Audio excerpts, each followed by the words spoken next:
Yes po, good morning po Attorney Jay and Kong Garin. Siguro po kay Attorney Jay na lang po muna kasi na-interview po kahapon I think sa DZMM si Attorney Justin ng defense panel. In-explain niya po doon yung sa pagtanggi nga ng defense doon sa pag-stipulate po ng impeachment documents. Ang sinabi niya po kasi it's a matter of availability ng mga lawyers kasi nga 16 members lang po sila. And sabi din po ni Attorney Justin, yung suggestion din daw po kasi ng PROSEC at yung presiding officer ay binigay lang din Wednesday last week. Kaya kumbaga, yun lang din po yung na date na napili po ng defense which is August 14. Yes. You know, isipin natin, alalahanin natin una, ano bang purpose nitong utos, no? It's actually a directive, no, from the presiding officer, no, to both parties, no? Para nga mapabilis yung paglilitis, no, mapabilis specifically yung pag-identify ng mga libo-libong documents, no, which are the liquidation reports.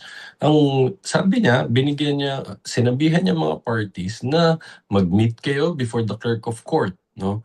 At ang purpose nito bago dapat ito, no, sa hearing na naka-schedule today, no, para mapagkumpara na yung dokumento namin pareho since common exhibits naman yan, no, para mas mapabilis sana. Para pag dumating si Silene, no, pag tinawag siya ulit for the continuation of her direct examination, hindi na kailangang isa-isahin yung mga dokumento pa. If you remember, sabi nga ni Attorney Kapunan, sige, kung meron kayong doubts, no, dito sa copies ng mga documents namin, which actually came from you, OVP and DepEd ang nag-submit nito sa COA. But if for some reason, no, are you claiming that the COA tampered with the documents after you submitted it to them? Sabi niya, para wala ng issue, maybe we can even use your own documents. Siguro naman you want question the authenticity of your own documents, no? And they answered the affirmative. So in order to do their own documents, we need to first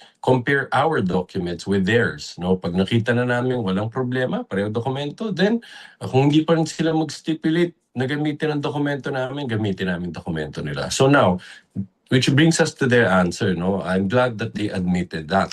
No, we've been trying to reach out to them para ma-schedule na nga to as directed by the presiding officer. Unfortunately, ang sagot sa amin, August 14. No? What purpose will that serve? Dahil today nga naka-schedule dapat yan. No?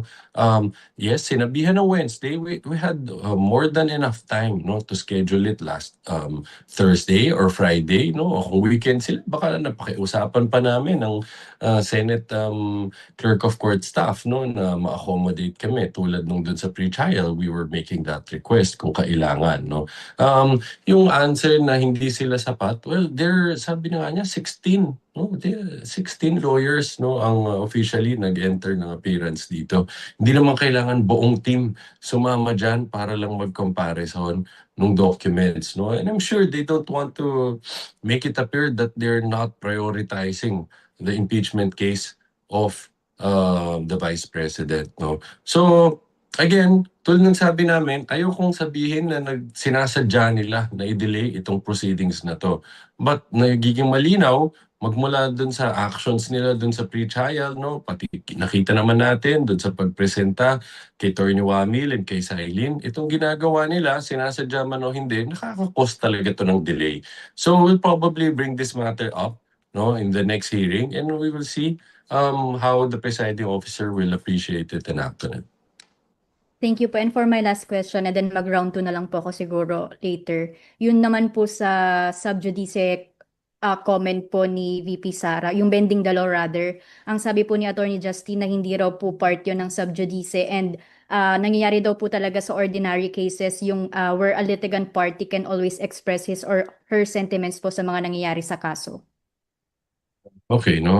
Well, in fairness to the defense counsel, I'm sure he felt he needed to say that to defend his client, no. But clear ho kasi yan sa jurisprudence, no, na yes, litigants can criticize the courts, but they can never attack its integrity, no. Malinaw ho yan sa jurisprudence, madami ng cases na nagsasabi niyan.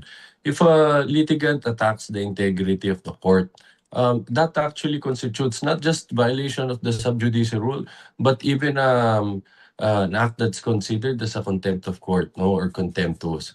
So, dahil ang rules nga dyan, if you say something that attacks the integrity of the court, that is very dangerous, no? Especially in this case of this kind of case of this magnitude, no? Kasi nga, it will it may destroy the people's confidence in the impeachment proceedings, no? It could cause a prejudgment. Pwedeng maisip na, no, ng mga kababayan natin dahil nagkakaroon ng pagbabali ng batas dito sa paglilitis na ito. Kung ano man ang maging desisyon ng impeachment court, sa dulo, ang dating na dun sa kanyang mga sa ating mga ibang kababayan, no? Lalo na dun sa mga tao na maaring naniwala sa statement niya na marred daw by bending the law itong proceedings na to, ay hindi nakabatay ang desisyon na yan sa ebidensya, no? At mukhang maraming naging irregularidad na nangyari sa paglilitis, kaya nagkaroon ng paghahatol na if ever may be adverse to her, no? So again, I don't want to preempt, no, the presiding officers and the impeachment court's decision on this matter, but just directly responding to that point, no, on whether or not this is a factual question, tama ba yun? Pwede ba talaga ang litigants just freely criticize courts, no?